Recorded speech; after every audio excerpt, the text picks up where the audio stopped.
Hello food lovers, welcome to my channel. Hot milk cake ఇలా try చేయండి, చాలా టేస్టీగా ఉంటుంది. పిల్లలు కూడా చాలా ఇష్టంగా తింటారు. ఎందుకంటే మన ఇంట్లోనే తక్కువ ఇంగ్రీడియంట్స్తో ఫాస్ట్గా అయిపోయేలా ప్రిపేర్ చేసుకుందామా. ఫస్ట్ డ్రై ఇంగ్రీడియంట్స్ పక్కన పెట్టుకుందాం. ఫస్ట్ 1 కప్ మైదా, 1 టీ స్పూన్ బేకింగ్ పౌడర్ వేసుకుని జల్లించుకుని పక్కన పెట్టుకోండి.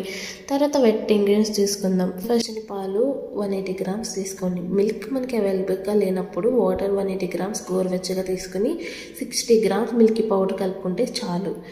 అదే తర్వాత బటర్ 180 గ్రామ్స్ తీసుకోండి. 180 గ్రామ్స్ తీసుకున్న తర్వాత మనకి బటర్ కూడా అవైలబుల్గా లేనప్పుడు ఇంట్లో నెయ్యి ఉంటుంది కదా, మనం ఫ్రెష్గా చేసుకున్న నెయ్యి, అది వేసుకున్నా కూడా బాగుంటుంది. సో ఇంట్లో మనం ఇంకా హెల్తీగా చేసుకోవాలనుకున్నప్పుడు పిల్లలకి మన ఇంట్లో వాడే నెయ్యి కూడా వాడచ్చు. సో పాలు గోరువెచ్చగా ఉన్నప్పుడు బటర్ వేసుకుని బాగా మిక్స్ చేసుకోవాలి. బాగా మిక్స్ చేసుకుంటే కేక్ చాలా ఫ్లఫీగా వస్తుంది. నేను 1 కప్ షుగర్ వేస్తున్నాను. నేను ఈ ప్లేస్లో మీరు జాగరీ పౌడర్ వేసుకున్నా పర్వాలేదు. సో ఇది బాగా మిక్స్ చేసుకున్న తర్వాత 2 స్పూన్స్ మిల్క్ పౌడర్ వేసుకోండి. నేను ఇందులో టేస్ట్కి యూజ్ చేస్తున్నాను. సో నాకు మిల్క్ అవైలబుల్గా ఉంది కాబట్టి సో మిల్క్ పౌడర్ జస్ట్ టేస్ట్కి యూజ్ చేస్తున్నాను. మిల్క్ కేక్కి మిల్క్ పౌడరే టేస్ట్గా ఉంటుంది.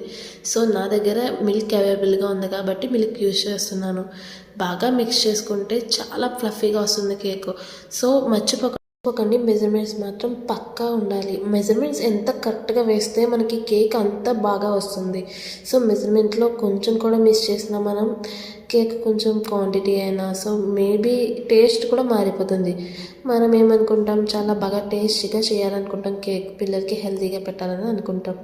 సో మెజర్మెంట్ పక్కా ఉండాలండి. ఏ కేక్కైనా మెజర్మెంట్ పక్కా ఉంటే చాలా టేస్టీగా ఉంటుంది.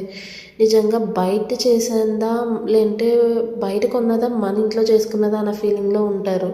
సో ఎవరికైనా పెట్టామంటే ఇంట్లో చేశారంటే అసలు నమ్మని కూడా నమ్మరు, ఎందుకంటే అంత టేస్టీగా ఉంటుంది. సో మన ఇంట్లోనే తక్కువ ఇంగ్రీడియంట్స్తో చూసారా, నేను ఎసెన్స్ లేకపోయినా ఓవెన్ లేకపోయినా జస్ట్ మన ఇంట్లోనే తక్కువ ఇంగ్రీడియంట్స్తోనే చేసేసుకోవచ్చు. ఫస్ట్ స్టవ్ వెలిగించుకొని ప్రీహీట్కి 10 మినిట్స్ స్టవ్ మీద పెట్టుకొని తర్వాత మనం రెడీ చేసుకున్న కేక్ దాంట్లో వేసుకొని అప్పుడు 30 మినిట్స్ 180 డిగ్రీస్లో బేక్ చేసుకుంటే చాలు. అంత ఈజీగా అయిపోయింది.